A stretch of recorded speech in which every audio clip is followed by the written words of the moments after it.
Welcome back, everybody. It is that time again. Time to look at the top 5 mods for Skyrim Special Edition this week. We're going to explore some subtle yet impactful mods that will add a bit more realism to your Skyrim experience. And as always, I'm keeping it simple. My mod list includes the 5 mods we're covering today, plus any essentials needed to get them running. Now, today, that leads us to a grand total of 6 if you're going bare bones, 8 if you want to tweak them in-game, or 9 if you want some extra pretty ice. So let's go ahead and dive into the mods. First up is Crowded Streets of Skyrim, a mod that aims to add more NPCs to Skyrim's towns and cities, giving them a bit more life. No other mods are required to run this, but if you're okay with a slight performance hit, I'd recommend installing Sky UI and Skyrim Script Extender, so that way you can tweak the numbers of NPC spawns. Now, I was expecting to see bustling streets in Whiterun, but instead I got 5 guys hanging out in the Bannered Mare. Please keep in mind before you download this mod that it's way more subtle than I initially thought.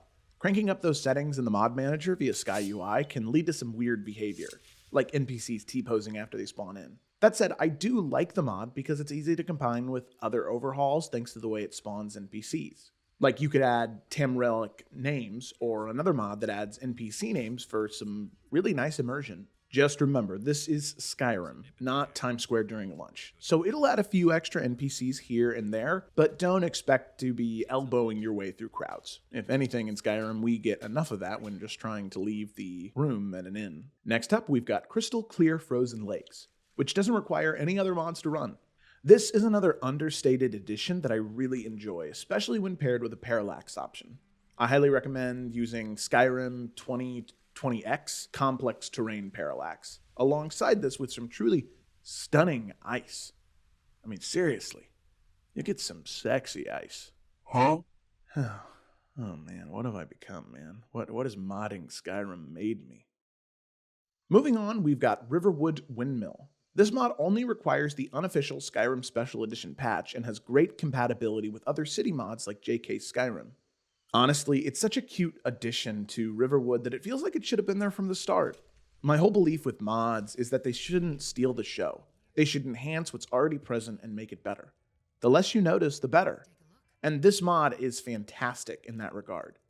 If I hadn't played Skyrim in a while and just booted it up with this mod installed, I could have sworn the windmill was there from the start. Next up is Better Horse Dismounting, another simple and understated mod. This one fits so smoothly in the game it makes dismounting your horse look way cooler. Sometimes in vanilla Skyrim it feels like our character is an oversized toddler doing everything for the first time, especially with how clunky they can look. But this mod, at least they know how properly to dismount a horse. It's a small change, but it adds an extra bit of polish that, I'm sure, as modders, we all appreciate. And finally, we've got Unmarked locations in Blackreach. No other mods are needed for this one, and I spent about 2 hours exploring, walking, and fighting around Blackreach and found 6 of the 15 locations that were added by this mod. The footage playing now shows a few of them, but I don't want to spoil too much. These aren't just decorative pieces of scenery, some of them have really cool effects, mysterious origins, and even some additional encounters. Blackreach is already one of the coolest parts of Skyrim, and this mod helps keep that sense of mystery and wonder alive. And that wraps up our top 5 Skyrim Special Edition mods of the week. If you enjoyed the video, be sure to hit the like button and subscribe for more weekly showcases.